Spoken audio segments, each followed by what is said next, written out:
Hello everyone, this is the Shitcoin Detective, and let's take a look at today's Celsius network and if this entire investment portfolio is going to get liquidated or what's going on.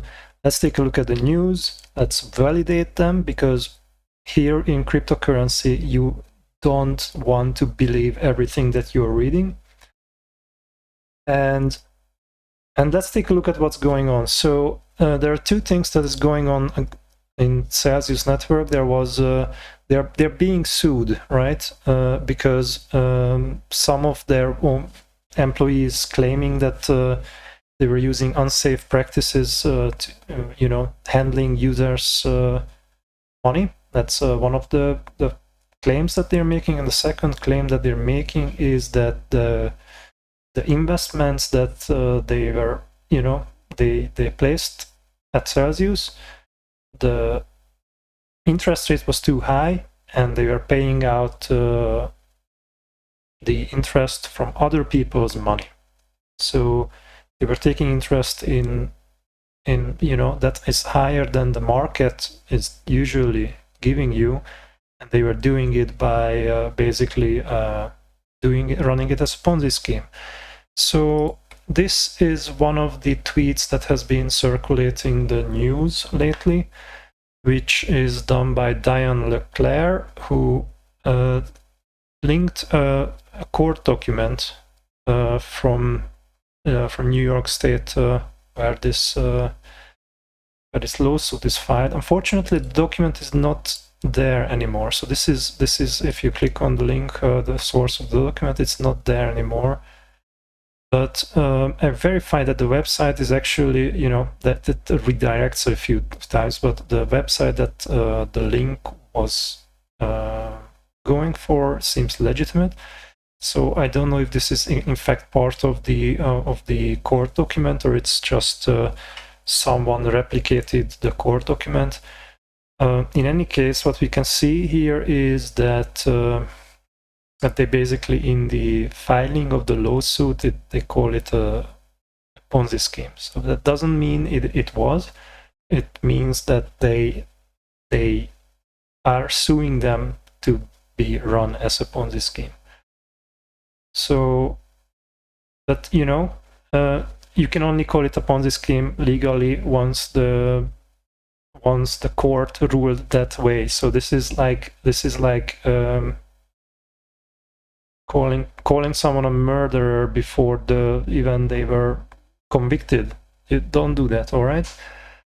So yeah, this has been brought up by several sites, Bloomberg, Coin. Everyone is talking about Celsius network now. They had a high-level employee who is not this guy. This is the CEO. So this is Jason Stone, who is a former money manager, who is calling it a Ponzi scheme. Now, he is a money manager, meaning that he was responsible for using the money which was invested into the Celsius network to be placed in certain DeFi protocols. So, for example, he would place the money that they received into Curve, for example, and they would yield farm it, and that's the money that they are going to give back to their investors, right? But they should be. The issue is that right now you cannot withdraw money from Celsius, and there might be a very good reason why that is because they might be under liquidation. So let's take a look at that.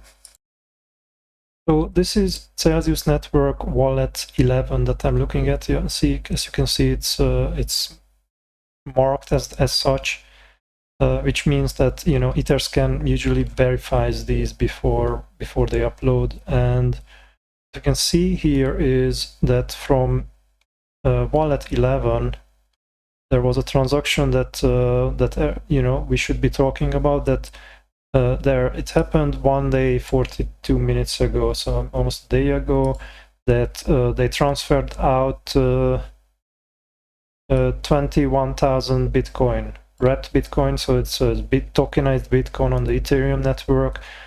They just transferred out to a private wallet. The private wallet right now holds $17 million, but right after, like 4 minutes later, this has been transferred to yet another wallet. And this wallet, if you're following it, you see here it received 24,000 Bitcoins, transferred out 1, and then transferred out the rest of it. 1,000 of it, and then transferred out the rest of it to yet another wallet. And if you're following this, still following this, the 24,000 Bitcoin that has been transferred here has been deposited to FTX, which is it's one of the large exchanges that this can be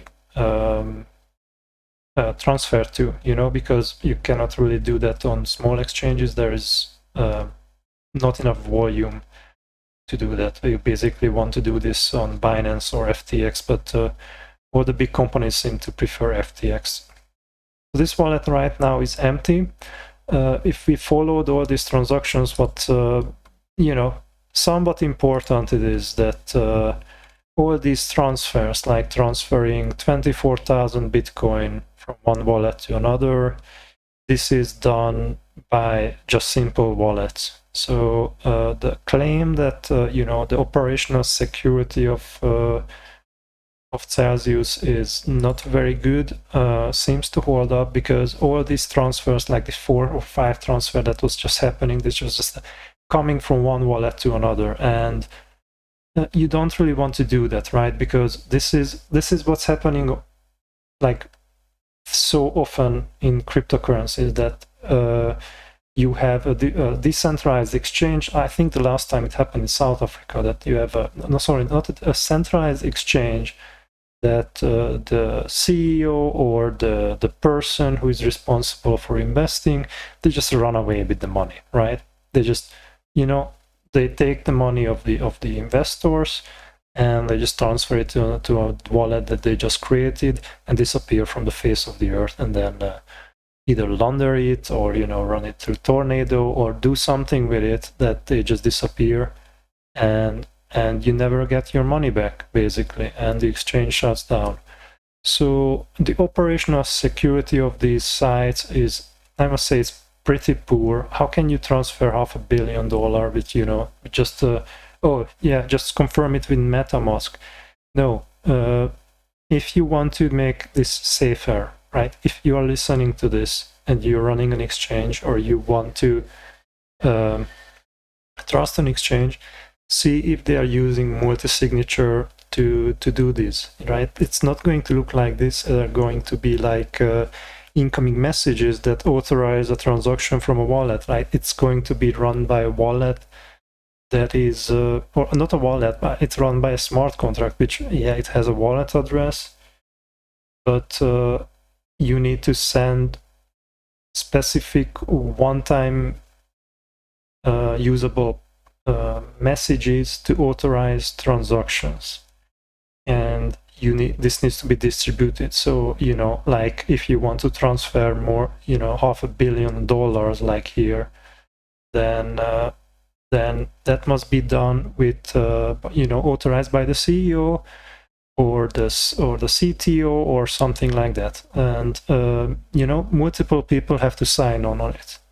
Like, imagine that you would be able to go inside the bank and take all their money, right? You cannot really do that, because like the physical fiat currency, you cannot do that because you need to get signatures and you need to get everything else. This is cryptocurrency. Getting signatures and everything is actually you can write code which does that for you. So yeah, please, operational security, what are you doing, please? So okay, they transferred $500 million into FTX. Let's take a look at if it's already sold or not, because we can see that it happened in the past 24 hours. So if we look at FTX wrapped Bitcoin, which I think it will be here. I don't think it will be like the regular Bitcoin. I don't know if FTX unwraps it or not, but we'll take a look at the other one in a second. So what we can see here is that this is the volume of wrapped Bitcoin in the past days, and what you can see here is the volume. It's around 100 to 200 million dollars. Not a lot of change.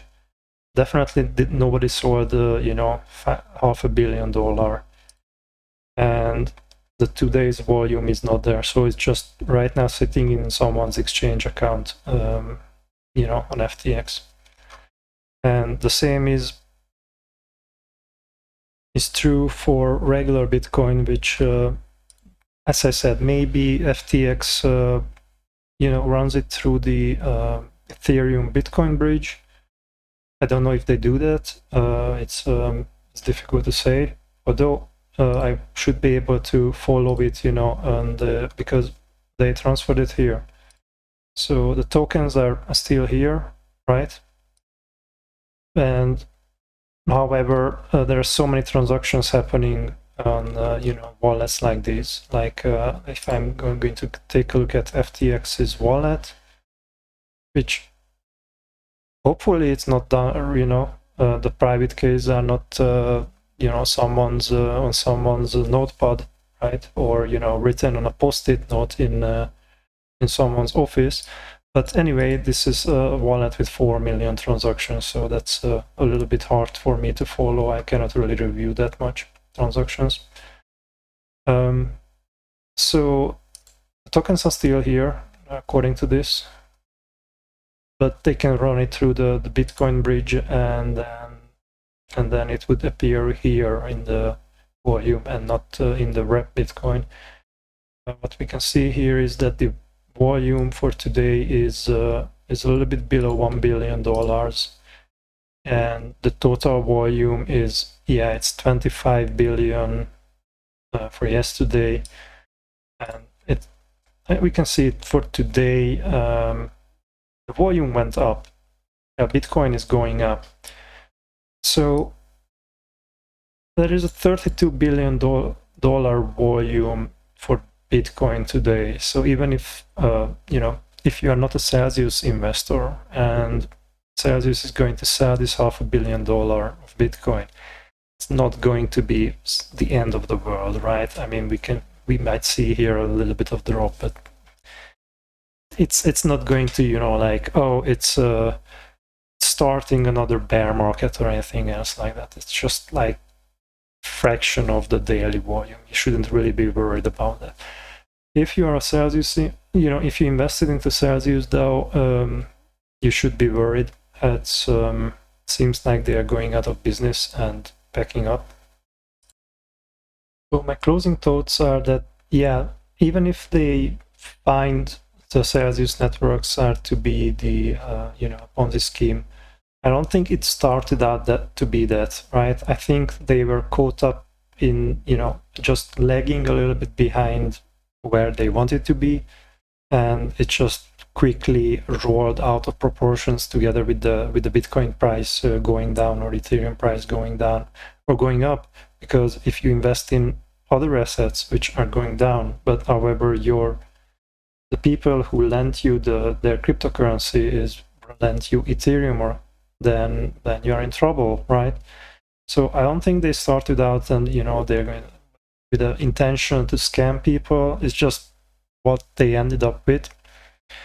And my conclusion for it is that even though this guy he's with the CEO of Celsius, wearing a shirt that banks are not your friends, and this is the picture that they choose for Wikipedia for him. Centralized exchanges are not your friends either, right? If these are not your keys, they are not your tokens. So you get them out from the exchanges. This has been the Shitcoin Detective. Take care, everyone, and then wish you safe trading.